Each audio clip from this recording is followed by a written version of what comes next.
Buenas tardes. Partamos al tiro de manera a no perder tiempo.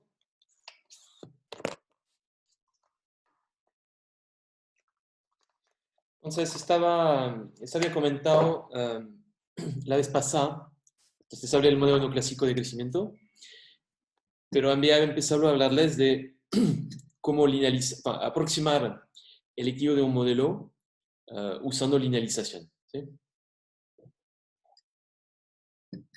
Y había partido con un caso particular del modelo neoclásico de crecimiento, donde tenemos utilidad logarítmica, depreciación completa del capital, función de producción Cobb-Douglas.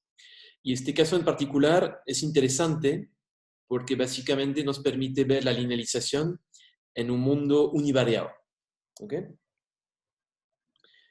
Um,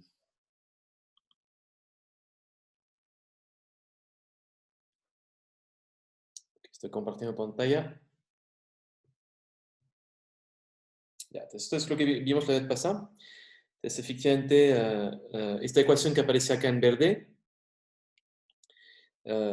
es la dinámica del capital cuando hacemos esos supuestos, la policy function.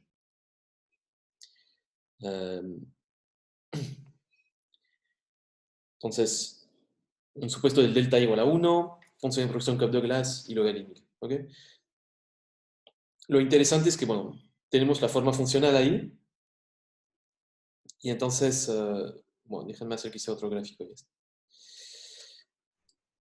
Habíamos dicho que la dinámica verdadera del capital nos la da esta función Q de K, ¿eh?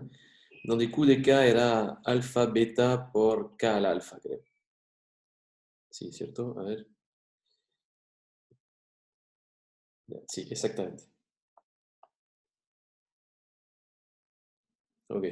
Y esta función QDK la pudimos obtener aplicando un guess and verify, ¿no? Y usando los supuestos que les mencioné, y al final llegamos a esto. Okay. Um, Les dijimos, ¿qué les comenté? En ese gráfico puedo identificar el estado estacionario. ¿Cómo hago para identificar el estado estacionario? ¿Alguien se acuerda?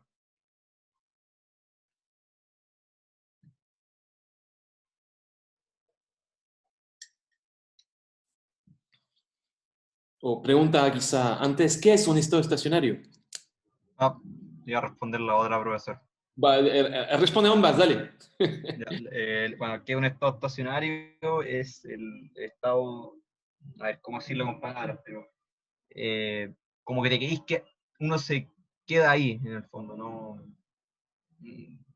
estacionar, no sé cómo explicarlo de otra forma, se queda ahí.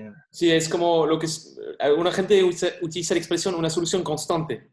Es decir, en el estado estacionario, entonces déjame escribirlo, acá en el steady state, para todo t, k sub t va a ser igual a k estrella. Es decir, que usando la notación con prima, k prima va a ser igual a k estrella. ¿Ok? Eso, una solución constante. Y Sí. entonces, ¿qué ibas a decir dado esto? Bueno, iba a decir que en el pregrado nos habían dicho que como la intuición era que un punto en el que no hay incentivos de salirse. Bueno, eso es cuando es estable. Digamos, no sé, ok, no quiero ir en contra de lo que dijo algún profesor tuyo de pregrado. Pero sí, es, digamos, una solución constante. Desde las decisiones de los agentes van a ser tal que uno se mantiene en este punto. Sí. Y entonces, si quisiera en este gráfico identificar el estado estacionario, ¿cómo lo podría hacer? Trazando una línea, o sea, haciendo una recta de 45 grados, que Exactamente. justamente representa que es constante, porque K y K' serían lo mismo. Genial. Entonces, efectivamente, si dibujo la recta de 45 grados, a lo largo de esta recta se cumple la propiedad K' igual a K. Y efectivamente, como bien dijiste, el cruce entre esos dos puntos, esas dos rectas, nos va a dar esto estacionario. Entonces, la curva verde nos da el nivel del capital de mañana como función del nivel de capital de hoy. Y entonces, cuando ambos coinciden, cuando están en esta recta de 45 grados. Y esta recta de 45 grados, además, nos permite identificar el K estrella también en el otro eje, porque es una función de identidad. Bueno, muchas gracias. Y entonces, ¿qué les comenté la vez pasada? Es que en lugar de usar la curva verde cuando uno linealiza, claro, sería en un contexto en que no conocemos la curva verde. Entonces, acá, gracias al ejemplo, la conocemos, pero en un contexto en que no la conocemos, una posibilidad es usar la tangente. Ups, esta tangente es más, bueno, ahí más o menos. Usa la tangente evaluada, la tangente a la curva verde, evaluada en este punto del estado estacionario. ¿Sí? Y, y entonces esta curva violeta que agregué sería nuestra aproximación de la curva verde. Dijimos, cuando estamos cerca del punto violeta, el error de aproximación es muy chico. Incluso cuando estamos en el punto violeta, el error de aproximación es cero, porque la tangente ahí está perfectamente confundida con la curva verde. Pero si estamos lejos, el error de aproximación se puede incrementar. La ventaja de considerar el estado estacionario, sobre todo si es un estado estacionario estable, es que esto, al tener un estado estacionario estable, nos asegura que por lo general no vamos a estar lejos del estado estacionario y por lo tanto el error de aproximación no va a ser grande. Dicho esto, ¿qué significa un estado estacionario estable? ¿Se acuerdan? En particular, lo que vimos fue estabilidad local. Entonces, ¿qué significa que sea localmente estable?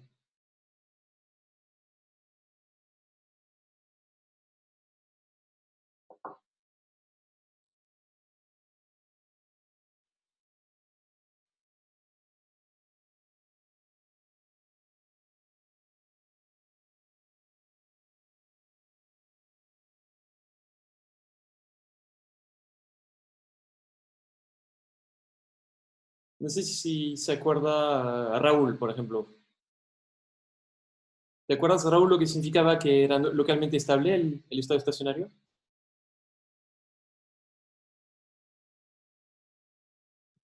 Creo que al moverse hacia la derecha o hacia la izquierda, como que se consigue un menor producto, ¿puede ser? No era eso. ¿No? Ah, ok. ¿Qué era la estabilidad de un estado estacionario? No sé si María Jesús, ¿te acuerdas? No, profe. La estabilidad era como en qué medida nos vamos acercando cada vez hacia el estado estacionario, y eso depende de si estamos sobre o por debajo de la tangente. Entonces, por ejemplo, si estás a la derecha, si tienes un nivel de capital K estrella, superior a K estrella, y que tu estado estacionario es estable, ¿qué debería pasar con tu nivel de capital? Debería de converger hacia el K estrella. Exactamente. Bueno, y convergería si estás a la derecha o a la izquierda.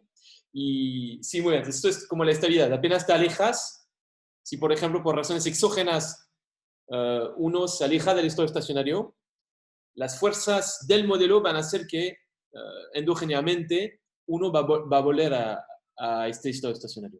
Muy bien. Y entonces, Emanuel, dijiste algo respecto a la recta. ¿Qué querías decir? ¿Cómo puede haber estabilidad local más bien? Depende de si estamos por encima o por debajo de la pendiente de la tangente sobre la cual estamos aproximando.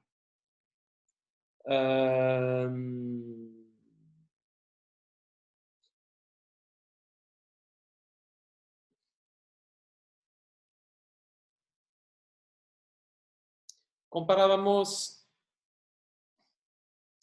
faltaría más precisión. No sé si otra persona se atreve. Tenía que ver con la pendiente, estoy totalmente de acuerdo.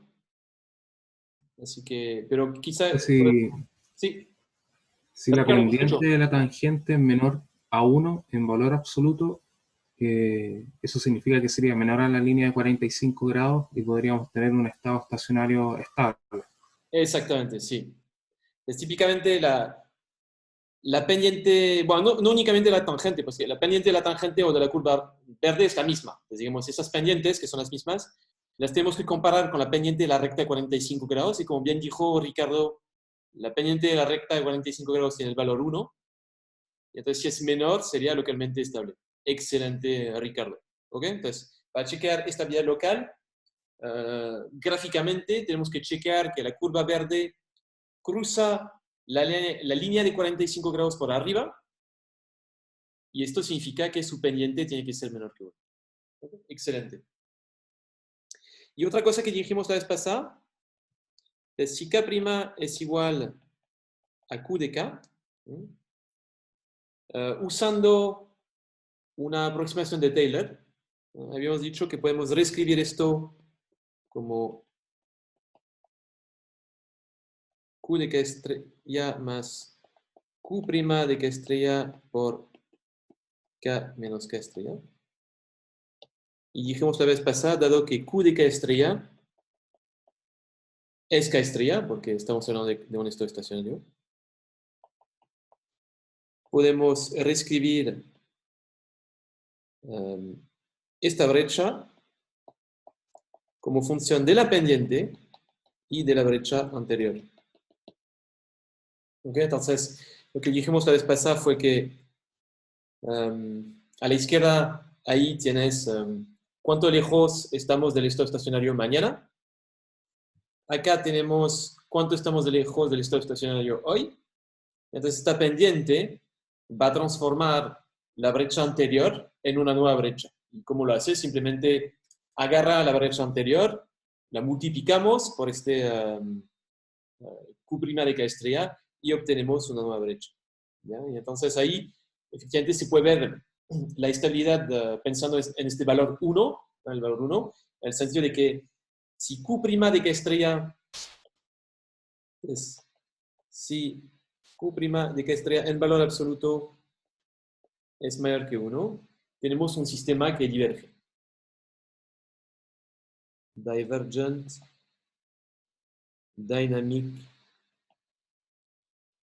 System. ¿Y por qué divergía? Porque esto significa que la brecha se va a volver cada vez más grande. Entonces, si tenemos, por ejemplo, acá un valor positivo, el valor que vamos a obtener mañana va a ser incluso más grande si lo multiplicamos por un valor mayor que 1. ¿Okay? Mientras que la estabilidad se obtendría en un contexto en que esta pendiente es menor que 1. Incluso podemos ver la velocidad de convergencia al estado estacionario, habíamos comentado. Y a medida que esta pendiente se acerca al valor 0, deberemos converger rápidamente, pero si estamos lejos del valor 0, vamos a converger en manera más lenta. Incluso si estamos por encima del valor 1, ahí ni convergemos, divergemos. ¿Ok? Ya, entonces, calculando esta tangente, podemos aproximar la dinámica de la economía. Acá lo hicimos en un caso univariado, ¿no? Y además podemos, calculando esas pendientes de esas tangentes, chequear si el sistema dinámico que tenemos es estable o no, y tener alguna información sobre la velocidad de convergencia. Okay. Y esto al final del día tiene muchas aplicaciones interesantes. Por ejemplo, estamos en crisis ahora. Si queremos saber cuánto tiempo nos vamos a quedar en la crisis, detrás de esta pregunta está la necesidad de calcular un poco una pendiente en el sentido de que queremos saber a qué velocidad vamos a volver al estado estacionario. Entonces, calcular esas pendientes tienen como implicancias prácticas interesantes. Ok, esto es un repaso de la clase pasada. No sé si hay alguna pregunta, porque hoy se va a volver más complejo y necesito su atención. Y para tener su atención, necesito levantar dudas, porque si están perdidos, no me pueden prestar atención. ¿Alguna duda? ¿No? Bueno. Ok, entonces, hoy vamos a ver el caso multivariado, que va a ser mucho más común que este caso, que el caso univariado. Y lo que vamos a hacer va a ser muy parecido a esto. Calcularemos unas pendientes y compararemos esas pendientes con el valor 1. Pero en realidad, en lugar de tener pendientes, tendremos algo que puede asustar a los alumnos, que son valores propios. Pero no se asusten. Los valores propios que vamos a ver en la clase de hoy van a jugar exactamente el mismo papel que esas pendientes de Q' de K estrella. Y comparándolo con respecto al valor 1, vamos a poder saber si el estado estacionario es estable y a qué velocidad podemos converger. ¿Okay? Ok.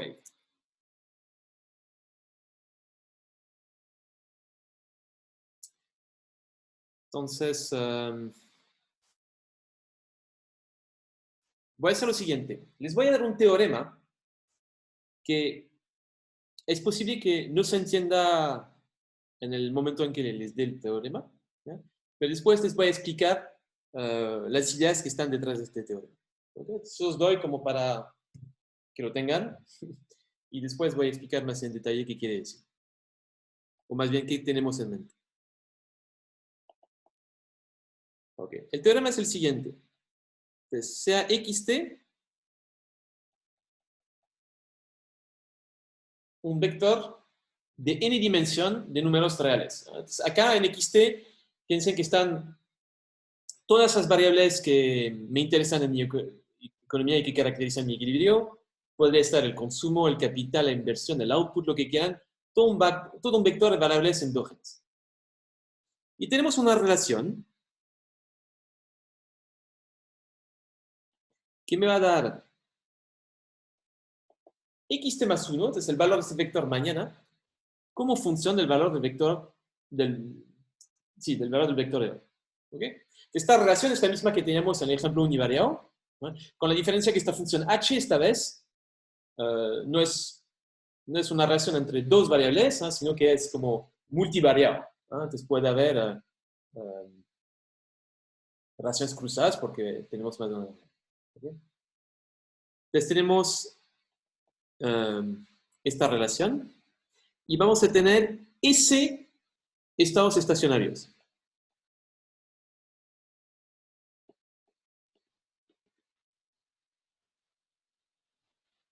Donde x estrella es igual a h de x estrella.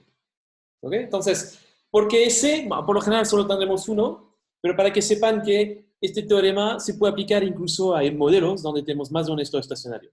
Ahí potencialmente, con este teorema, podemos chequear la estabilidad de cada uno de esos estados estacionarios.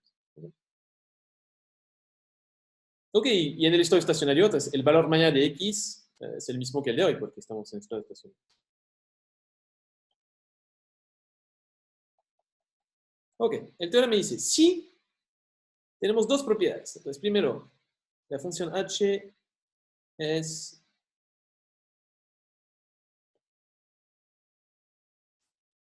no sé cómo se dice esto en castellano, pero continuously differentiable, ¿no? Es derivable y es continuo, básicamente. Differentiable. Y tenemos una jacobiana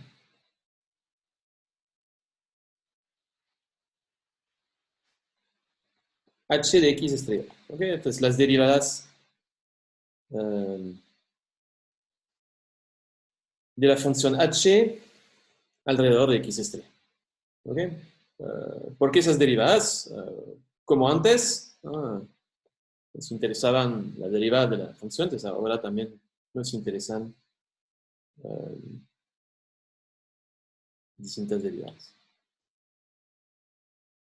Segunda cosa, la matriz H menos, no, perdón, la matriz identidad menos H de X estrella es no singular, ¿no? Es decir que se puede invertir, es lo que nos interesa. ¿Ok? Ok, entonces, ¿qué nos dice el teorema?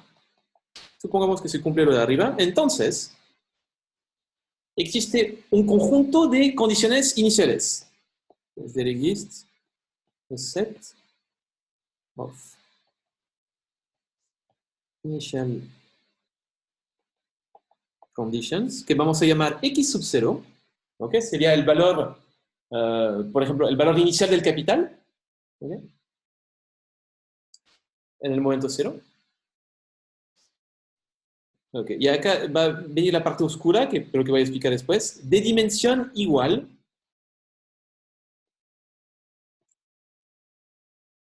al número de valores propios de esta jacobiana.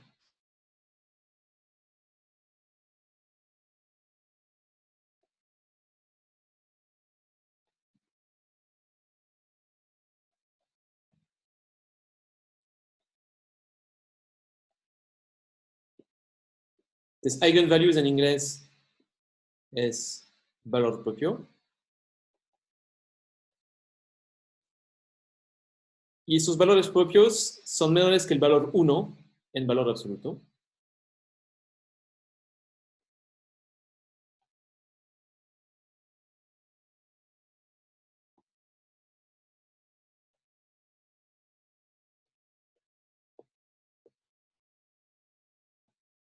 Entonces, existe un conjunto de condiciones iniciales que tienen cierta dimensión para las cuales X converge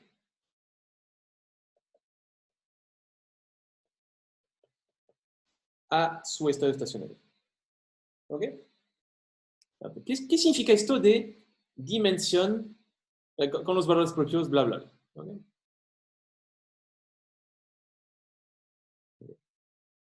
Entonces, la idea va a ser la siguiente. Voy a definir X gorrito como la diferencia entre XT y X estrella. ¿Ok? Entonces, este X gorrito que tenemos acá es lo mismo que estas brechas que tenía acá, ¿no? ¿Ven? La diferencia entre el capital y su nivel de estado estacionario, esta brecha. ¿Okay? Vamos a generalizar esta notación, ¿no? Y la vamos a llamar X gorrito. ¿No? X gorrito no es la diferencia entre el valor de X y su valor de estado estacionario. Por lo tanto, en el estado estacionario, X gorrito debería ser 0. ¿Ok? Entonces, la relación H, esta relación de lo que vamos a hacer, ¿dónde está?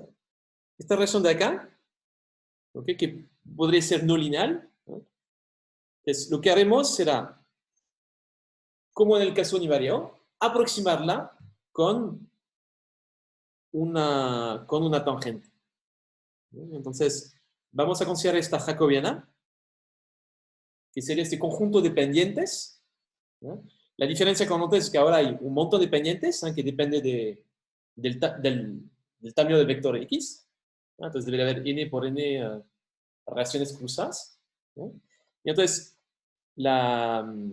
como les digo, esto es una aproximación lineal, lo voy a poner acá entre paréntesis.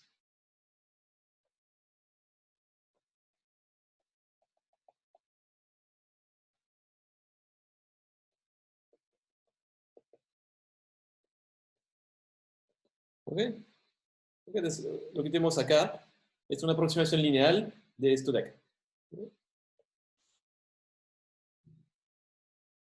Ok. Y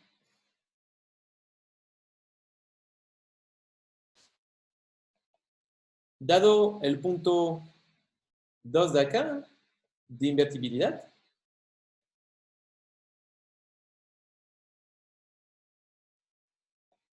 lo que podremos hacer sería diagonalizar. Ups, se me fue. ¿Dónde está? Perdí. ¿Dónde está?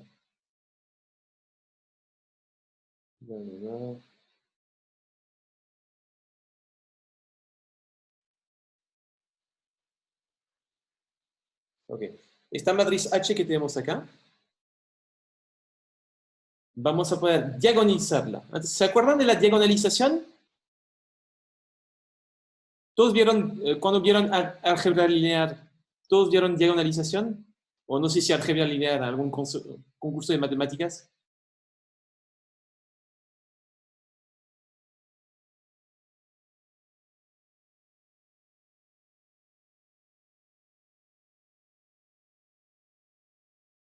Díganme algo, por favor, incluso si es que no.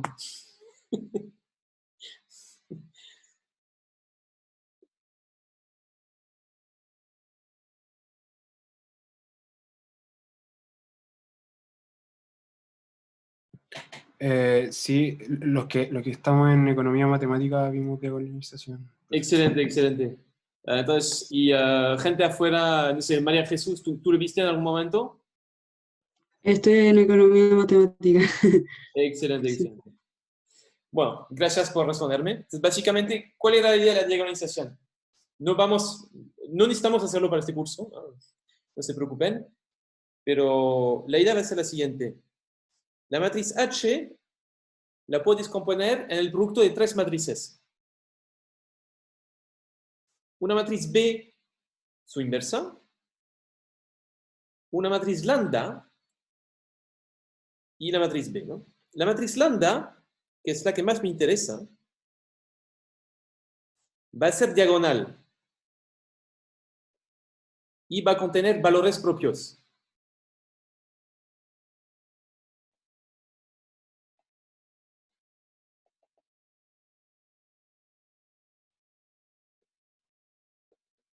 ¿Ok? Entonces, tenemos puros ceros fuera de la diagonal y en la diagonal tenemos todos los valores propios de la matriz H. ¿Ok? A todo esto, si quieren tener los valores propios en MATLAB, ¿qué tienen que hacer? ¿Qué comando pueden usar en MATLAB para obtener los valores propios de una matriz? ¿Saben? ¿Alguien tiene alguna idea? Eigen. Eig, sin... Así. Eig, sin el N. Si hacen Eig H, deberán obtener los valores propios de la matriz H. ¿Ok? Entonces, esta matriz lambda. ¿Ok? Y el vector, la matriz B es una matriz donde van a estar todos los vectores propios. ¿Ok? Entonces, dado esta diagonalización, vamos acá. De la manera siguiente, voy a reemplazar H por esta decomposición.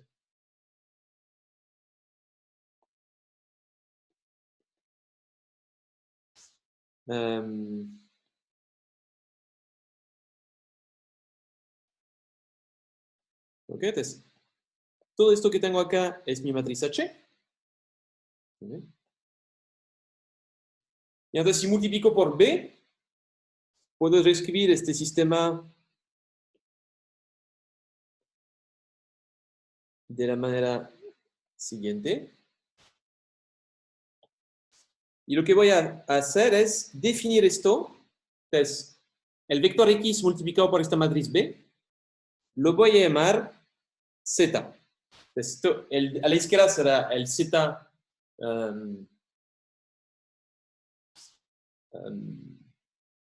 de mañana y acá tendremos el Z de hoy. ¿Okay? Entonces, como ven, la relación que teníamos originalmente la voy a volver a poner ahí arriba, donde teníamos X multiplicado por H que nos da el X de mañana. La podemos reescribir como algo parecido, con la diferencia que en lugar de tener X y H, vamos a tener Z y lambda. ¿Okay? Entonces, parece que estamos cambiando notaciones, ¿no? Pero en realidad hacemos algo más que cambiar notaciones acá, en el sentido de que...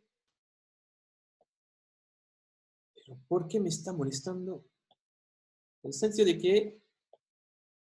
Déjame poner el rojo para sugerir importancia. En el sentido de que esta matriz lambda es diagonal. ¿Okay? ¿Por qué es interesante que está diagonal. Entonces, la h que teníamos acá originalmente no era diagonal, ¿no? Es decir, que cuando mirábamos como acá los valores fuera de la diagonal, no tenían por qué ser 0. ¿Vale?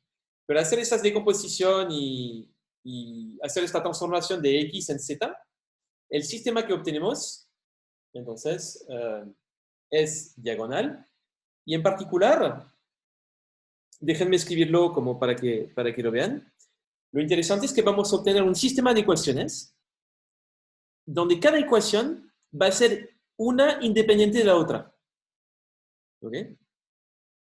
Y al tener que cada ecuación una es independiente de la otra, ¿no? Significa que vamos a poder aplicar lo que hacíamos en el caso univariado, ¿no? Justo acá. Se ve feo, pero déjenme quitar verde. Lo que hacíamos con esta ecuación de calcular pendientes, ¿no? Vamos a poder hacer exactamente lo mismo, ecuación por ecuación, con la diferencia que en lugar de tener una pendiente, voy a tener un valor propio. ¿Okay? Y déjenme mostrarles un poco acá en ecuación. Efectivamente, por ejemplo, si llamo z t más 1, lo podría... Supongamos que la primera variable en z le llamo z1. Después vamos a tener z2 hasta zn. Todo esto va a ser nuestro vector zt más 1. ¿Okay? Entonces, este vector estamos diciendo que es igual a la matriz lambda multiplicado por el mismo vector en t. z1t, z2t, tac, tac, tac, znt. Es lambda 1, 0, lambda 2, 0.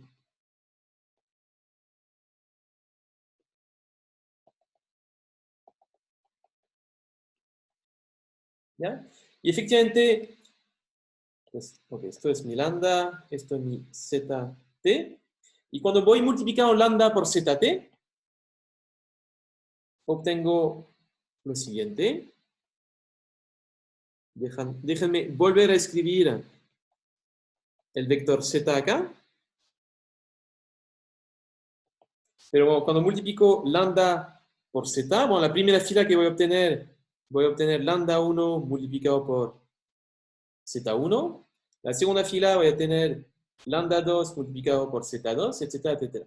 ¿Okay? Y los demás términos van a ser puros ceros que se van a sumar porque tengo ceros fuera de las diagonales. ¿Okay? Entonces voy a obtener lambda 1 por z1t, lambda 2 por z2t, tac, tac, tac, lambda n por znt. ¿Sí?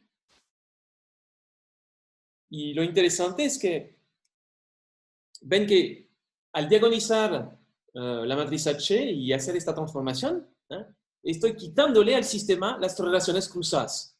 Entonces, potencialmente, cuando escribía las cosas de esta manera de acá, el x1t puede afectar el x3t más 1 o el x4t puede afectar el x2t más 1, etc. Entonces, había relaciones cruzadas, ¿no? Y efectivamente, verdaderamente multidimensional, ¿no? Pero al hacer esta transformación, estamos en cierta medida como limpiando la multidimensionalidad porque vamos a tener puras ecuaciones que al final van a ser univariadas. Efectivamente, por ejemplo, la primera relación es nada más que z1t igual a lambda 1, z1t más 1 igual a lambda 1 zt.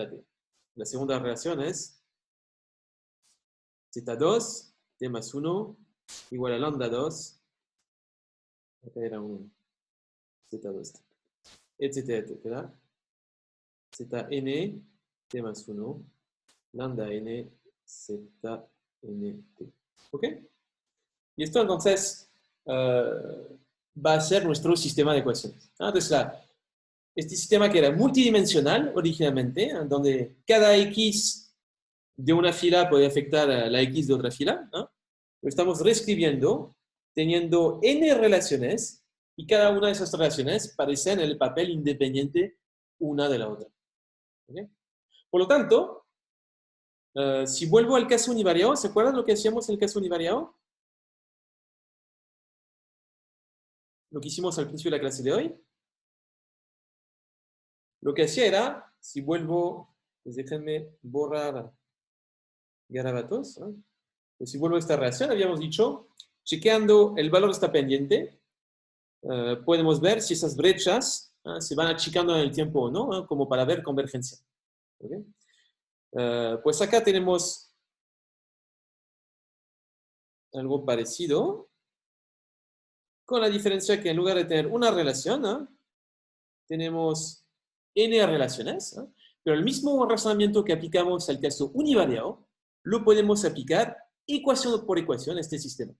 Entonces, chequeando el valor de este lambda 1 y chequeando que en valor absoluto esté entre menos 1 y 1, en valor absoluto, que en valor absoluto sea menor que 1, podemos ver si, por ejemplo, la primera ecuación tiene una dinámica estable o inestable. Lo mismo, checando el lambda sub 2, podemos ver si la segunda ecuación tiene una dinámica estable o inestable, etcétera, etcétera. Y lo mismo para la última ecuación. ¿Ok? ¿Todo bien hasta acá?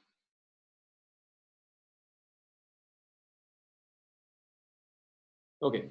Lo que nos dice el teorema que tenemos antes, lo interesante es que para que sea convergente el sistema entero, no vamos a necesitar que todos los lambdas estén en valor absoluto entre que todos los lambdas tengan un valor entre menos 1 y 1. ¿Okay? Va a bastar que solo un subconjunto de estas relaciones sea convergente. ¿No? Vamos a poder aceptar alguna de esas relaciones que sean divergentes, y esto va a depender de cuántas variables de estado vamos a tener en el modelo. En particular,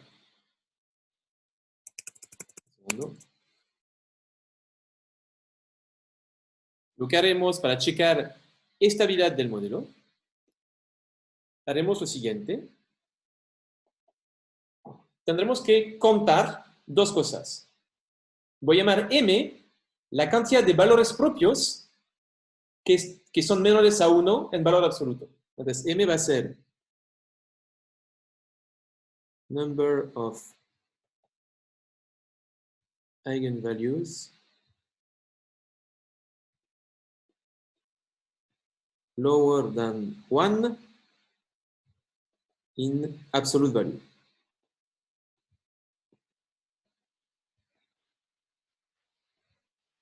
¿Okay?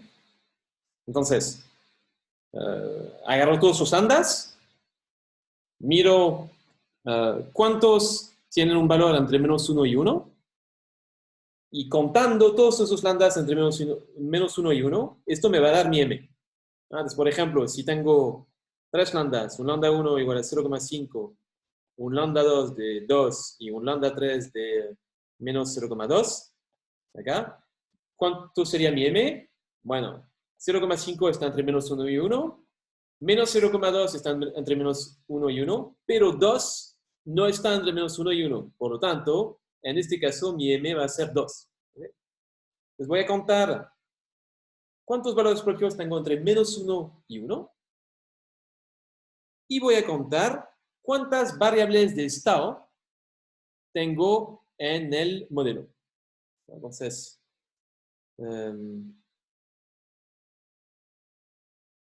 que vamos a llamar nuestras restricciones económicas. Number of economic restrictions. Entonces, ¿cuántas variables de estado tenemos en el modelo? En el sentido de que, ¿qué es lo interesante de las variables de estado? Es que sabemos que toman un valor determinado en algún momento del tiempo. Por ejemplo,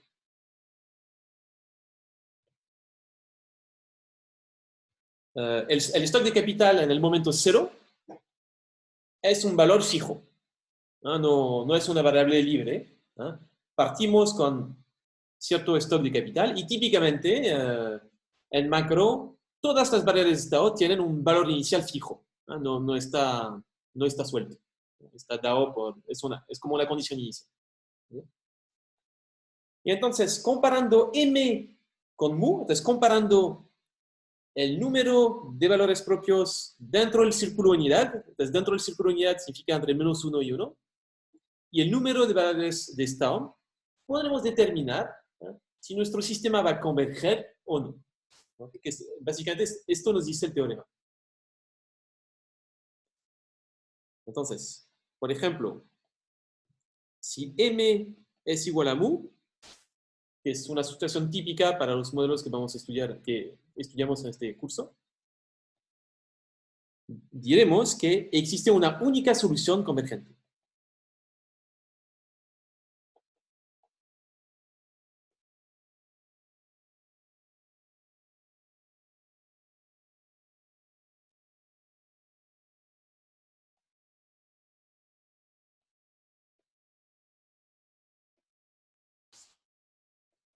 Situación más común, ¿no? Es cuando el modelo va a ser estable, tendremos tantas variables de estado como valores propios dentro del círculo unidad. Si M es menor que mu, no va a haber solución convergente.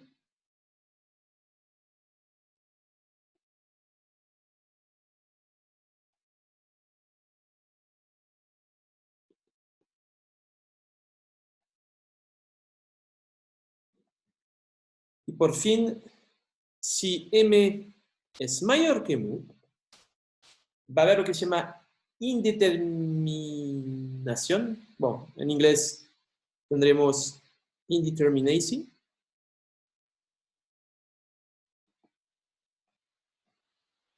En el sentido de que va a haber varias soluciones convergentes.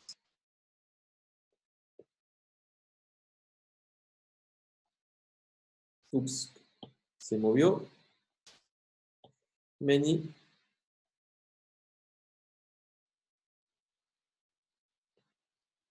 convergent solutions. ¿Ok? Entonces, para volver a lo que decía antes, no hace falta que todos esos lambdas que tenemos acá estén dentro del círculo unidad. Solo necesitaremos una cantidad de lambdas igual a la cantidad de variables de estado para tener una solución convergente. ¿Okay? Y la intuición detrás de esto es una que ya hemos visto al principio del curso. Entonces, ¿se acuerdan cuál era la diferencia? Entonces, pregunta que les hago a ustedes. ¿Qué era la diferencia entre una variable de control y una variable de estado? ¿Alguien se acuerda?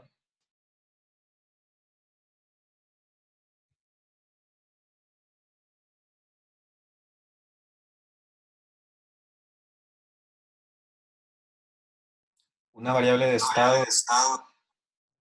Uy, se cortó Emanuel. ¿Estás ahí? Ya. Sí, una variable de estado era una variable que estaba determinada en el tiempo, determinada por las decisiones pasadas. Ok. Y una variable control es una variable sobre la cual tiene control el agente y se expresa en función de la variable de estado. Exactamente. Y en particular lo que habíamos dicho es que basta con conocer las variables de estado para saber cómo se van a comportar las variables de control. ¿Okay? Son como estadísticos suficientes. ¿Okay? Entonces, si eso es cierto, dado que las variables de control están atadas a las variables de estado, basta que el conjunto de variables de estado sea convergente para que todo el sistema sea convergente. ¿Okay? Esto es la intuición detrás de la cual solo necesitamos, entre todos esos valores propios, solo necesitamos algunos de ellos que estén entre -1 y 1, ¿eh? Y en particular necesitamos tantos como tenemos variables de estado, porque en realidad, si quieren, los demás valores propios están asociados a una variable de control, y sabemos que la variable de control puede pegar saltos, pero al final del día va a estar relacionada, va a estar atada, si quieren, al conjunto de variables de estado. ¿Okay? Es como decir, mientras la riqueza de la gente es estable en el tiempo, el consumo, aunque pueda pegar saltos, va a ser estable.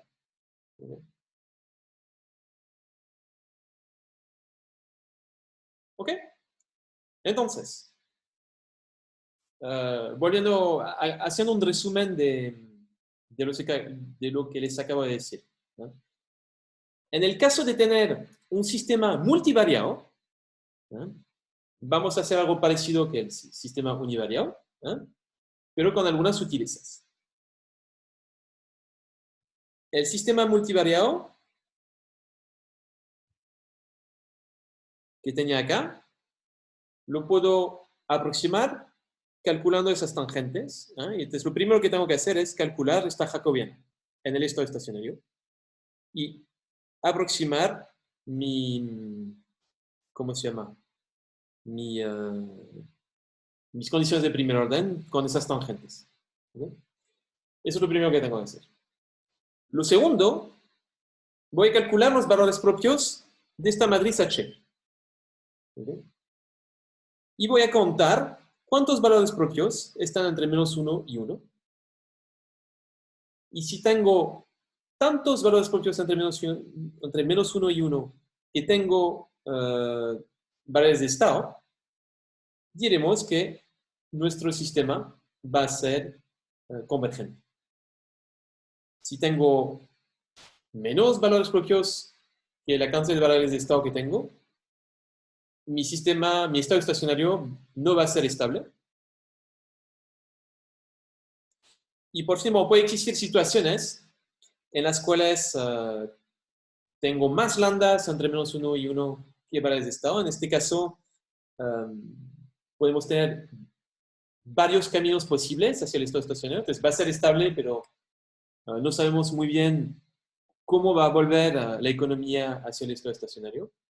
Y estos son modelos que no vamos a ver, pero que en cierta medida ya vieron en pregrado. Entonces, por ejemplo, no sé si se acuerdan que en pregrado habrán visto un modelo, bueno, los alumnos de acá, ¿no? Pero había modelos del estilo